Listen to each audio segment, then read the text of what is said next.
नमस्कार, जय जोहार। क्या आप भी गवर्नमेंट एग्जाम्स की तैयारी करना चाहते हैं? क्या आप भी मेमोरी टेक्निक्स और ट्रिक्स के जरिए बहुत ही कम समय में स्मार्ट स्टडी करना चाहते हैं? क्या आप चाहते हैं कि सीजी व्यापम टॉपर आपको पढ़ाए? तो डाउनलोड करिए योगेंद्र साहू क्लासेस ऐप। यहाँ 10 से अधिक गवर्नमेंट एग्जाम्स क्रैक करने वाले और सीजी व्यापम टॉप करने वाले योगेंद्र सर सीजीपीएससी और सीजी व्यापम के अंतर्गत होने वाले सभी एग्जाम्स की तैयारी कराएं। तो डाउनलोड करिए Yogendra Sahu classes app to be the best, learn from the best.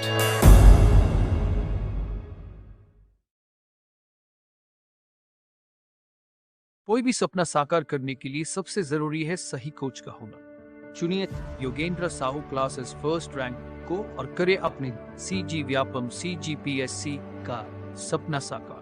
Download the app now. नमस्कार दोस्तों, स्वागत है आपका योगेंद्र साहू ऑनलाइन क्लासेस में। तो छत्तीसगढ़ राज्य में जो प्रथम स्थान रखने वाले हैं उनका आज तीसरा वीडियो बन रहा है। इसमें आप देखेंगे आगे के, अगर पिछले आप 2 वीडियोस को आपने नहीं देखा है तो आप उन्हें देखिएगा, क्योंकि एक इम्पॉर्टेंट चैप्टर है। तो आज हम देखेंगे छत्तीसगढ़ में नदियाँ। तो छत्तीसगढ़ की जो जीवन रेखा बोला जाए या छत्तीसगढ़ की गंगा या सबसे लंबी नदी बोला जाए तो ये महानदी है। ये सबको ही पता है, बचपन से ही पढ़ते आ रहे हैं। महानदी, इसकी लंबाई जो है वो 858 किलोमीटर है। 858 किलोमीटर जो लंबाई है वो कुल लंबाई है इनकी, इसके उद्गम से लेकर बंगाल की खाड़ी में इसके मुहाना बनाने तक। लेकिन जो छत्तीसगढ़ में बहती है वो केवल 286 किलोमीटर है। बाकी का जो इसका बहाव क्षेत्र है वो उड़ीसा में आता है। तो 858 इसकी कुल लंबाई है, लेकिन छत्तीसगढ़ में बहने के हिसाब से बोला जाए तो 286 किलोमीटर है।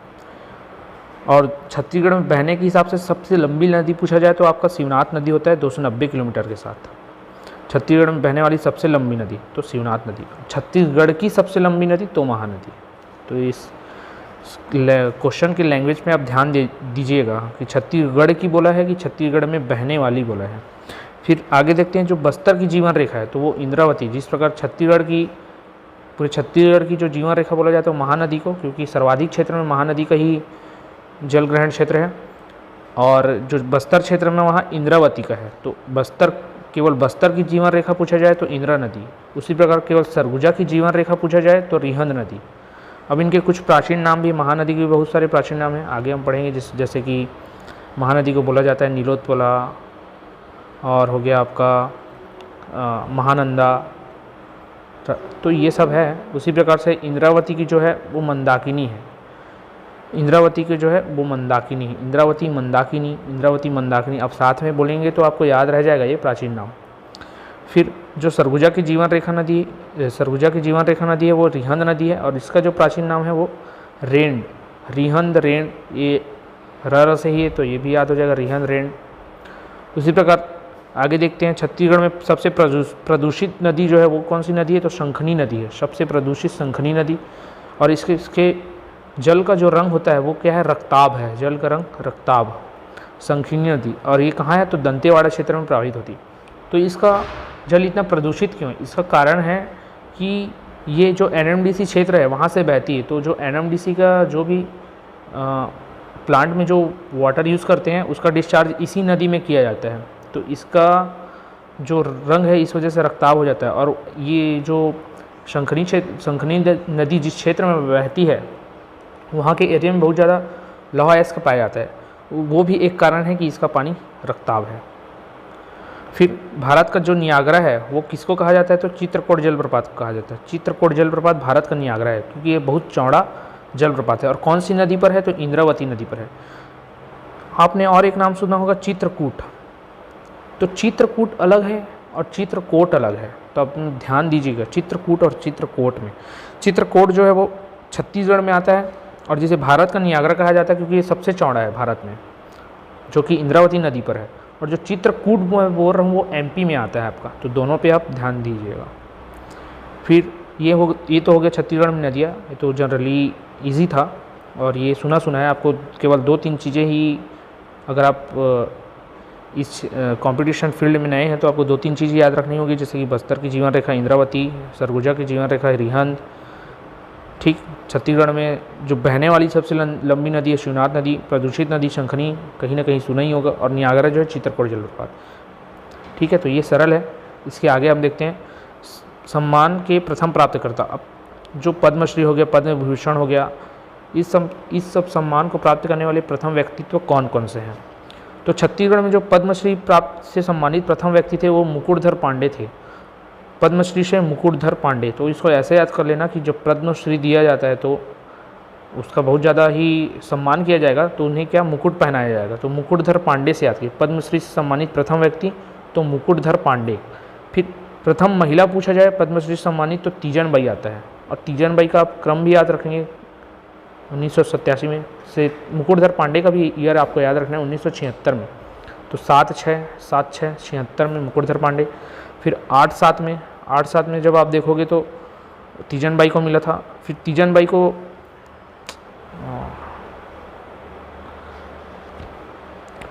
बाई को जब आप देखोगे तो इन्हें पद्म भूषण भी प्राप्त हुआ है और पद्म विभूषण भी प्राप्त हुआ है।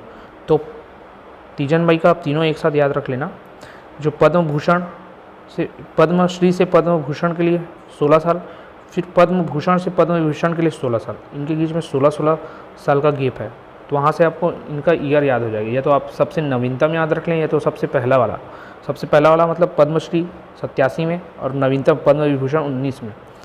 तो जो भी आप याद रखें 16 साल के गैप में इनको तीनों नागरिक सम्मान प्राप्त हुए हैं, पद्मश्री, पद्म भूषण, फिर पद्म विभूषण 1987, 2003, फिर 2019 में। फिर पद्म भूषण से नवाजे गए प्रथम व्यक्ति कौन थे? ये तो महिला में बात की हमने तीजन बाई, लेकिन व्यक्तित्व के रूप में देखा जाए तो हबीब तनवीर 2002 में। आपको सन के साथ ये याद रखना है, 2 से 3 बार आप इसको जब भी पढ़ेंगे या इस वीडियो को देखेंगे तो आपको ये आसानी से याद हो जाएगा। फिर जो पद्म विभूषण है वो तो एकमात्र है, तीजन बाई 2019 में प्राप्त हुआ है। फिर मिनी माता सम्मान के प्रथम प्राप्तकर्ता तो कौन थे? तो मिनी माता मैंने बताया था आपको, प्रथम सांसद थी, प्रथम महिला सांसद हमारे छत्तीसगढ़ से। अब इनके नाम पर एक पुरस्कार दिया जाता है, तो ये किसे प्राप्त हुआ था? तो बिन्नी बाई को याद हुआ था। तो इसको मिन्नी बिन्नी करके याद रखना, मिन्नी बिन्नी राइमिंग में रिलेट कर लेना, मिन्नी बिन्नी। फिर जब खूबचंद बघेल सम्मान की बात करते हैं तो ये श्रीकांत गोवर्धन को मिला था, खूबचंद बघेल, श्रीकांत गोवर्धन 2001 में। फिर सुंदरलाल शर्मा सम्मान, इसके प्रथम प्राप्तकर्ता कौन थे? तो ये थे विनोद कुमार शुक्ल। सुंदर है तो सुंदर को देख के विनोद हुआ, विनोद मतलब खुशी, तो सुंदर विनोद कर लेंगे तो सुंदरलाल शर्मा, विनोद कुमार शुक्ल। और जो पंडित रविशंकर शुक्ल था वो केयूर भूषण को प्राप्त हुआ था। केयूर भूषण भी एक रचनाकार हैं, वो भी अपने आप में एक बहुत महत्वपूर्ण व्यक्तित्व हैं जो छत्तीसगढ़ में स्थान रखते हैं अपना, तो उनका भी याद रखिएगा आप। उनके बारे में भी हम आगे जब पढ़ेंगे, जब छत्तीसगढ़ के व्यक्तित्व पढ़ेंगे तो यहाँ पर हम रविशंकर शुक्ल की सम्मान की बात, प्राप्तकर्ता की बात करें तो केयूर भूषण है, वो भी 2001 में।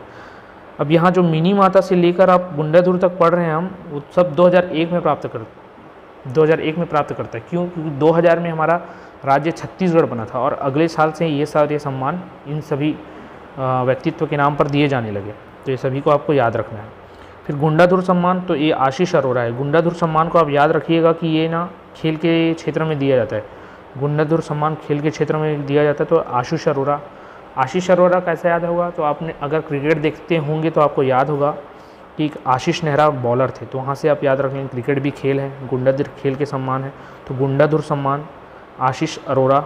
ये लेकिन ये कौन से हैं? तो ये वॉलीबॉल से संबंधित है 2001 में, तो ये बहुत ही इंपॉर्टेंट है, इन सबके नाम आपको याद होने चाहिए।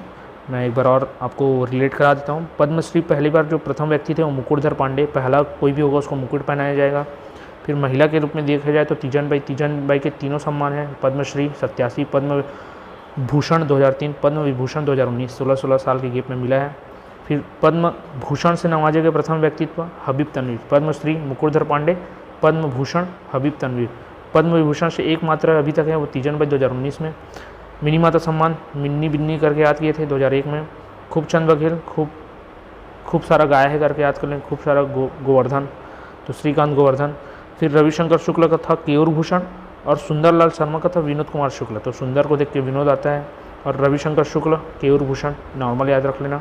फिर गुंडाधुर सम्मान खेल के क्षेत्र में दिया जाता है, मैंने बताया, तो आशीष नेहरा से आशीष अरोरा याद हो जाएगा। और ये कौन से क्षेत्र में, तो वॉलीबॉल के क्षेत्र में। तो ये खेल से सम्मान से संबंधित कुछ व्यक्तित्व हैं। अब आगे हम देखते हैं कि छत्तीसगढ़ में उद्योग का जो क्रम था, पहला कौन सा उद्योग आया। तो छत्तीसगढ़ में जो प्रथम उद्योग था वो था सीपी मिल। सीपी मिल या इसी को बीएनसी मिल कहा जाता है। इसके नामकरण के भी बहुत सारे आधार हैं। सीपी मिल से बीएनसी मिल कैसे हुए, तो ये हम आगे हिस्ट्री में देखेंगे। सीपी मिल मतलब जो सीपी सेंट्रल प्रोविंस में था उसके नाम पर सीपी मिल, आगे बीएनसी मिल, क्योंकि बंगाल के कारोबारी ने नागपुर क्षेत्र के मिल को खरीद लिया, इसलिए बीएनसी मिल। तो ये राजनांदगांव में था। आप नाम पे अभी मत जाइए, हम आगे इसको डिस्कस कर लेंगे। अभी आप प्रथम उद्योग में ध्यान दीजिएगा कि बीएनसी मिल राजनांदगांव, बीएनसी मिल राजनांदगांव 1892 में पहला था, सबसे पहला मिल था। फिर छत्तीसगढ़ का प्रथम जूट मिल, तो जूट मिल ये मोहन जूट मिल था रायगढ़ में।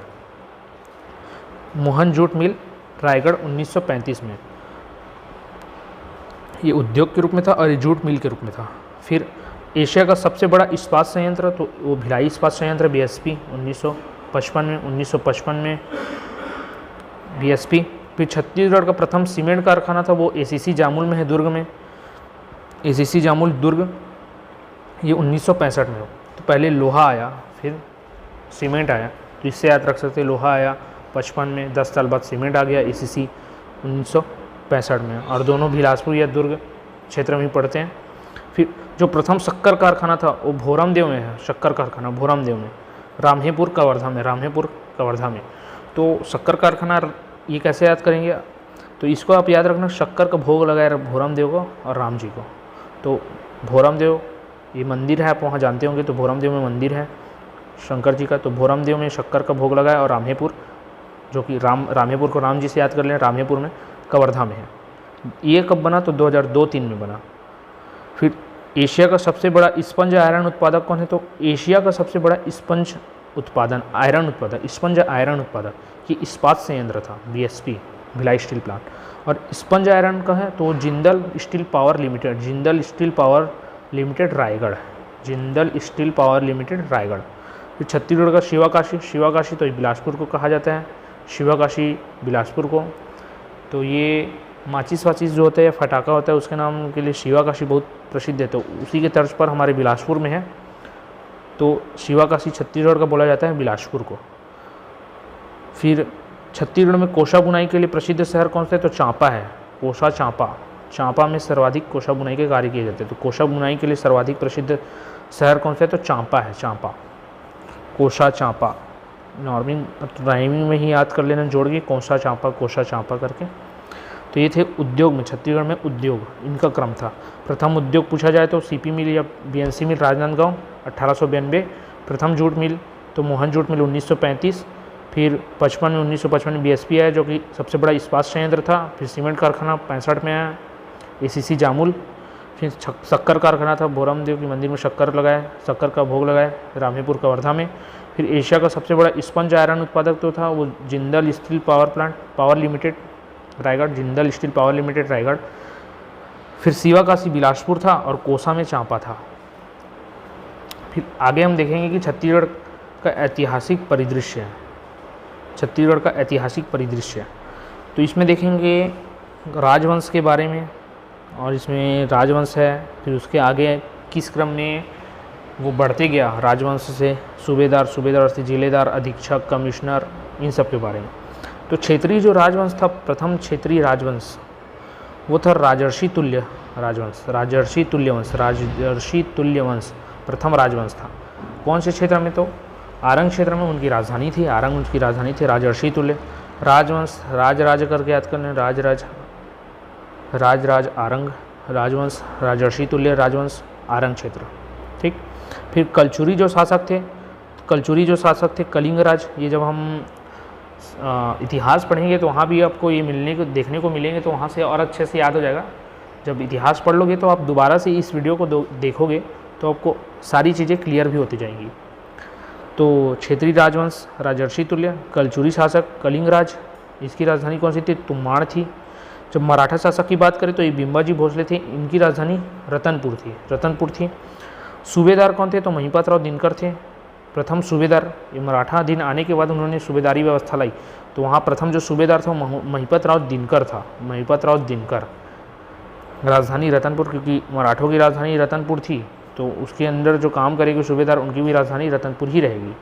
फिर इनके आगे जिलेदार आते हैं। जिलेदार आते हैं जो ब्रिटिशर्स के बाद जब पुनः मराठा शासन आता है उस समय होता है कृष्णराव अप्पा, तो उस समय मुख्यालय रायपुर को बना दिया जाता है। उस समय राजधानी हटा के मुख्यालय बना दिया जाता है रायपुर को। फिर ब्रिटिश अधीक्षक जो रहता है वो कैप्टन एडमंड रहते हैं। कैप्टन एडमंड रहते हैं, ये भी रतनपुर क्षेत्र से रहते हैं। डिप्टी कमिश्नर के रूप में पूछा जाए, प्रथम डिप्टी कमिश्नर तो चार्ल्स सी इलियट है। चार्ल्स सी इलियट, इनकी राजधानी क्या थी? तो रायपुर थी। चार्ल्स सी इलियट राजधानी, क्योंकि ये मध्य प्रांत बना उस समय कमिश्नरी क्षेत्र में चार्ल्स सी इलियट का क्षेत्र हमारा छत्तीसगढ़ आता था, जिसकी राजधानी रायपुर हुआ करती थी। फिर प्रथम महिला शासिका तो प्रफुल्ल कुमारी देवी है। प्रथम महिला शासिका प्रफुल्ल कुमारी देवी। और प्रथम जनजाति विद्रोह तो हल्बा विद्रोह 74 से 77। प्रथम जनजाति विद्रोह हल्बा विद्रोह 74 से 77। ये आपके ये वाला जो टॉपिक है छत्तीसगढ़ का ऐतिहासिक परिदृश्य, ये आपके इतिहास को पढ़ने के बाद बहुत अच्छे से क्लियर हो जाएगा। तो अभी आपको याद ना हो तो भी आप ज़्यादा स्ट्रेस ना लीजिएगा, क्योंकि इतिहास पढ़ते पढ़ते ही आपको आसानी से याद हो जाएगा। इसके आगे बढ़ते हैं हम भाषा एवं बोली में। भाषा एवं बोली में देखा जाए तो जो छत्तीसगढ़ का प्रारंभिक लिखित रूप था, छत्तीसगढ़ी में जो भी लिखित रूप या लिखित साक्ष्य प्राप्त हुआ था वो दंतेवाड़ा अभिलेख से प्राप्त हुआ था। कौन से अभिलेख से? तो दंतेवाड़ा अभिलेख से। कब? 1703 में। 1703 में। तो छत्तीसगढ़ी का प्रारंभिक लिखित रूप प्राप्त होता है दंतेवाड़ा अभिलेख से 1703 में। 1703 में। फिर छत्तीसगढ़ की प्राचीन भाषा ये थी कोसली, क्योंकि इस क्षेत्र को कोशल बोला जाता था। मैंने आपके छत्तीसगढ़ के नामकरण वाले लेक्चर में बताया भी था कि हमारे छत्तीसगढ़ को कोशल बोला जाता था। तो यहाँ की जो प्राचीन भाषा होगी वो भी कोशली होगी। छत्तीसगढ़ में सर्वाधिक बोले जाने वाली बोली कौन सी है? तो छत्तीसगढ़ी है। छत्तीसगढ़ में तो छत्तीसगढ़ी बोली जाएगी। अब छत्तीसगढ़ की जनजातियों में सर्वाधिक बोले जाने वाली बोली या फिर जनजातियों की जो बोली है, जनजाति बोली, वो हल्बी है। हल्बी जनजाति की बोली हल्बी। जनजाति का आपका क्षेत्र देखोगे तो आपका वो पड़ता है बस्तर, और बस्तर क्षेत्र की जो संपर्क बोली है वो हल्बी है। तो ये भी ध्यान में आप रखिएगा। छत्तीसगढ़ में जनजाति बोली हल्बी। फिर आगे उराव जनजाति द्वारा बोली जाने वाली बोली है कुड़ुक। कोंद जनजाति द्वारा बोली जाने वाली बोली है कुई। बस्तर अंचल की संपर्क भाषा क्या है? हल्बी। इसी के बारे में अभी आपसे डिस्कस कर रहा था। जो बस्तर अंचल वहाँ सर्वाधिक मात्रा में बोली जाती है हल्बी, और वहाँ की जो संपर्क भाषा है वो हल्बी है। तो ये पूछा गया क्वेश्चन है, आप विशेषकर ध्यान रखिएगा। फिर जसपुर क्षेत्र की जो बोली है वो सदरी या सादरी है। फिर बस्तर अंचल की बोली है, इसमें 4 बोलियाँ आती है प्रमुख: गोंडी, हल्बी, भतरी, दोरली। गोंडी, हल्बी, भतरी, दोरली। और हल्बी जो संपर्क बोली है, तो आप ध्यान रखिएगा। सुकमा क्षेत्र की बोली जो है दोरली। अभी बस्तर अंचल में सुकमा क्षेत्र भी आता है, लेकिन सुकमा क्षेत्र से विशेषकर बोला जाए तो ये दोरली है। सुकमा की दोरली। भाषा एवं बोली वाले टॉपिक में हमने देखा जो छत्तीसगढ़ी का जो प्रारंभिक लिखित रूप है वो 1703 में दंतेवाड़ा अभिलेख। प्राचीनतम भाषा थी कोशली, क्योंकि कोशल उसका पुराना नाम है। जैसे छत्तीसगढ़ में छत्तीसगढ़ी बोली जाती है, तो उस समय जब कोशल नाम था तो कोशली बोली जाती थी। तो वही यहाँ पर लिखा हुआ है आगे भी। सर्वाधिक बोली जाने वाली छत्तीसगढ़ में छत्तीसगढ़ी। जनजातियों में हल्बी। अब जनजातियों के नाम से पूछा जाए कि उराव में तो कुड़ुक और कोंद में तो कुई। ये जनजाति का पार्ट है। अब जनजाति से जब हम पढ़ेंगे आगे तो आपको ये सारी चीज़ें और अच्छे से क्लियर हो जाएंगी और वहीं के वहीं याद हो जाएगी। अगर आप जनजाति के विषय में बहुत अच्छे से आप पढ़ना चाहते हैं ट्रिक्स के माध्यम से या रिलेटिव मेथड के माध्यम से, तो आप हमारे योगेन साहू क्लासेस ऐप को इंस्टॉल कर सकते हैं और हमारे कोर्स से जुड़ सकते हैं। 8770123687 आप इस नंबर पर कांटेक्ट करके हमसे कोर्स के बारे में और भी जानकारी ले सकते हैं। खैर आगे देखते हैं कि ये थोड़ा सा और बचा है, इसी लेक्चर में कंप्लीट कर देते हैं। जो छत्तीसगढ़ के विभिन्न भवनों के जो नाम हैं वो अलग अलग है।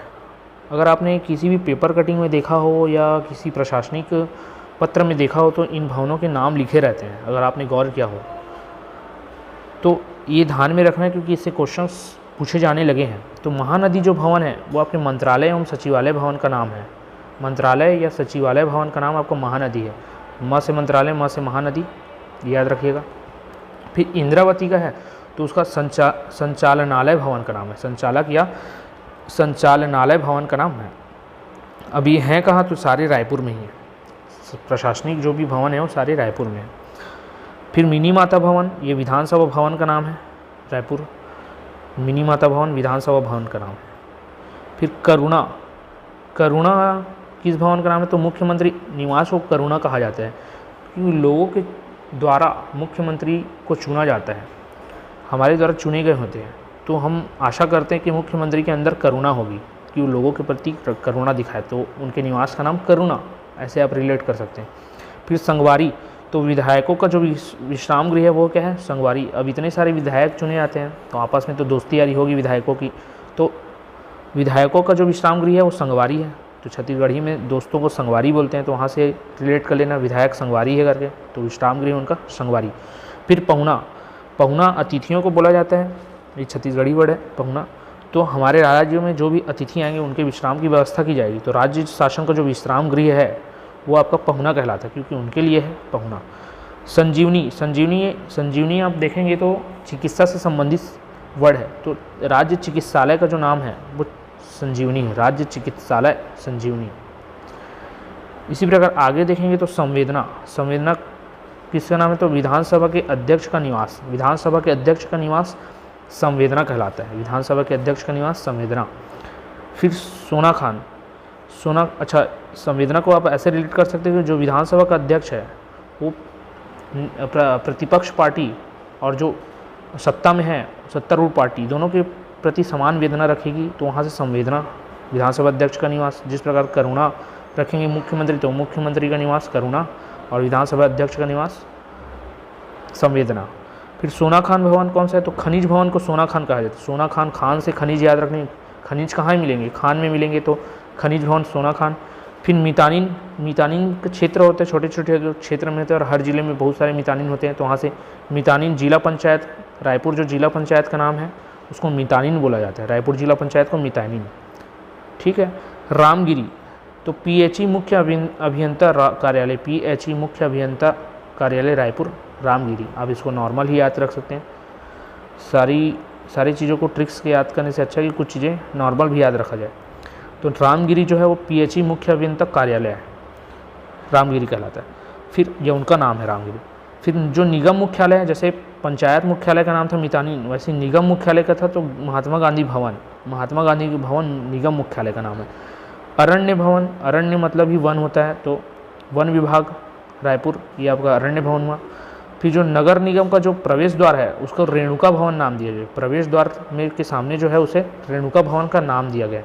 निगम का नाम तो निगम मुख्यालय तो महात्मा गांधी भवन है, लेकिन उसके प्रवेश द्वार का जो शुरू है उसको रेणुका भवन नाम दिया गया है। फिर आगे देखते हैं कि पुरखौती मुक्तांगन, तो ये एक क्षेत्र है जहाँ छत्तीसगढ़ के सांस्कृतिक कला पुरातत्व का संरक्षण और संवर्धन किया जा रहा है। अगर आप गए होंगे तो देखे होंगे, आपको याद भी होगा पुरखौती मुक्तांगन, इस तो छत्तीसगढ़ संस्कृति कला का वहाँ एक जगह संरक्षण किया जा रहा है, तो पुरखौती मुक्तांगन। फिर शिवनाथ भवन किसी जगह कहा जाता है, जैसे इंद्रावती और महानदी थे वैसे शिवनाथ भवन, तो ये जल संसाधन विभाग को शिवनाथ भवन कहा जाता है, जल संसाधन विभाग को शिवनाथ भवन। शिवनाथ नदी है, जल संसाधन विभाग कार्यालय, और ये प्रमुख अभियंता का है नवा रायपुर, याद रखिएगा। फिर जल संसाधन विभाग कार्यालय प्रमुख अभियंता रायपुर का नाम पहले सिहावा भवन था, ये भी ध्यान में रखें, पहले इसका नाम सिहावा भवन था, लेकिन जल से रिलेटेड है तो पर्वत का नाम छोड़ के हमने नदी का नाम रख दिया सियावनाथ भवन, ठीक है। ये प्रशासनिक भवनों के नाम हैं, आप इसको ध्यान रखिएगा। आगे हम देखते हैं कि क्लास थोड़ा लंबा हो गया, उसके लिए माफ़ी चाहता हूँ, लेकिन ये थोड़ा सा ही बचा है, हम इसको इसी क्लास में कंप्लीट कर लेते हैं। फिर जो छत्तीसगढ़ की सबसे ऊंची जो चोटी है वो गौरा लाटा या गौर लाटा कहलाता है, गौर लाटा सबसे ऊंची चोटी है, सामरीपाट बलरामपुर क्षेत्र में पड़ता है, 1225 मीटर। ये जब हम इसका भौतिकी क्षेत्र के बारे में जब पढ़ेंगे छत्तीसगढ़, तो वहाँ ये क्लियर हो जाएगा कि गौर लाटा जो चोटी है वो सामरीपाट बलरामपुर में है, 1225 मीटर इसकी ऊंचाई है, जो सबसे ऊंची चोटी है, लिखा भी गया है छत्तीसगढ़ के सबसे ऊंची चोटी। फिर छत्तीसगढ़ में सर्वाधिक वर्षा किस क्षेत्र में होती है, तो अभी हमने पढ़ा भी था, अबूझमाड़ क्षेत्र में नारायणपुर में पड़ता है, जो 187 सेंटीमीटर वर्षा होती है एवरेज। न्यूनतम वर्षा वाला क्षेत्र है तो कवर्धा, कवर्धा में न्यूनतम क्यों होता है, तो मैकल पर्वत श्रेणी के कारण। ये भौगोलिक स्थिति के कारण कवर्धा क्षेत्र में कम वर्षा होती है। इसका हम जब भौगोलिक स्थिति पढ़ेंगे छत्तीसगढ़ का तो वहाँ विशेष अध्ययन कर लेंगे। अभी आप सिर्फ नाम याद रखते चलिए कि सबसे ज़्यादा वो अबुझमाड़ में होता है, सबसे कम कवर्धा में होता है। कारण भी यहाँ लिख दिया गया मैकल पर्वत श्रेणी के कारण। फिर राज्य के वर्तमान नक्शा का निर्धारण कब हुआ था? तो 1905 में स्वतः ही हो गया था। मैंने आपको एक दूसरे तीसरे लेक्चर में बताया भी था, 1905 में स्वतः ही हो गया था विभाजन के कारण। फिर जो प्रथम संकल्पनाकार थे और जो हमारा जो छत्तीसगढ़ का नक्शा है, छत्तीसगढ़ के नक्शा का जो प्रथम संकल्पनाकार कहा जाता है वो पंडित सुंदरलाल शर्मा को कहा जाता था। ये भी हमने डिस्कस कर चुके हैं। 1918 में इन्होंने अपनी पांडुलिपि में इसका स्पष्ट चित्र बनाया था। और प्रथम जंगल सत्याग्रह कब हुआ था? तो सिहावा धमतरी में हुआ था 1922 में। जो प्रथम जंगल सत्याग्रह है वो 1922 में हुआ था सिहावा धमतरी में। और इसके बाद के जो जंगल सत्याग्रह होते हैं वो ये जो था वो असहयोग आंदोलन के समय हुआ था। और इसके बाद के जितने भी जंगल सत्याग्रह होंगे वो आपके सविनय अवज्ञा आंदोलन के दौरान होंगे। तो ये आप ध्यान में रखिएगा। प्रथम जंगल सत्याग्रह सिहावा धमतरी। फिर छत्तीसगढ़ के लोकगीतों का राजा किसे कहा जाता है? तो ददरिया को कहा जाता है। ददरिया और कैसा गीत है? तो प्रणय गीत है। प्रणय गीत लव सॉन्ग। तो लव सॉन्ग को छत्तीसगढ़ी गीतों का राजा कहा जाता है, ददरिया। लव सॉन्ग प्रायोरिटी है लोकगीतों में, ये याद रखिएगा। छत्तीसगढ़ की जलवायु कैसी है? तो उष्णकटिबंधीय उपाद्र महाद्वीपीय मानसूनी जलवायु। अब जैसा जलवायु क्षेत्र हमारे भारत का है सेम वैसा ही हमारे छत्तीसगढ़ का भी होगा। तो उष्णकटिबंधीय उपाद्र महाद्वीपीय मानसूनी जलवायु है, ये आप याद रखिएगा। फिर छत्तीसगढ़ में पाए जाने वाली सर्वाधिक चट्टानें कैसी है? तो आर्कियन शैल समूह है। लगभग 50% क्षेत्र में आर्कियन शैल समूह पाया जाता है। ये हम जब शैल समूह पढ़ेंगे तो और विस्तृत इसका अध्ययन करेंगे कि सर्वाधिक जो चट्टानें वो आर्कियन शैल समूह है, जो 50% मात्रा में हमारे छत्तीसगढ़ में पाया जाता है। फिर जो सबसे बड़ी जनजाति है वो गोंड जनजाति है, 56%। छत्तीसगढ़ के में जो जनजाति जितने भी प्रकार की जनजाति पाई जाती है उनमें जो सबसे ज़्यादा मात्रा में जनजाति है वो गोंड है और उनका परसेंटेज है 56%। ये याद रखिए, ये छत्तीसगढ़ की है न कि भारत की। फिर छत्तीसगढ़ का प्रथम किसान शॉपिंग मॉल कहाँ है? तो राजनांदगांव में है किसान शॉपिंग मॉल। कब से है? तो 2010 से इसे बनाया गया था, 2010 में। फिर छत्तीसगढ़ का टाइगर किड किसे कहा जाता है? तो चेंद्रू मंडावी को कहा जाता है। तो छत्तीसगढ़ का टाइगर किड चेंद्रू मंडावी नारायणपुर से। तो छत्तीसगढ़ से रिलेटेड जितने भी महत्वपूर्ण पॉइंट्स हैं जो प्रथम स्थान रखते थे, प्रथम साहित्यकार, प्रथम प्रशासनिक अधिकारी, प्रथम क्षेत्र किसे भौगोलिक रूप से किसका उपनाम क्या है, ये सब हमने इस वाले चैप्टर में देखे। इसके 2-3 वीडियो बने हैं, आप सभी वीडियो को देखिएगा एक बार। सभी को कम से कम 2 से 3 बार देखेंगे तो ये सभी आपको आसानी से याद हो जाएंगे। आज की वीडियो में इतना ही। आगे हम नेक्स्ट वीडियो में देखेंगे। अगर आपको किसी भी प्रकार की परेशानी होती है तो आप हमें कमेंट करके बता सकते हैं। धन्यवाद।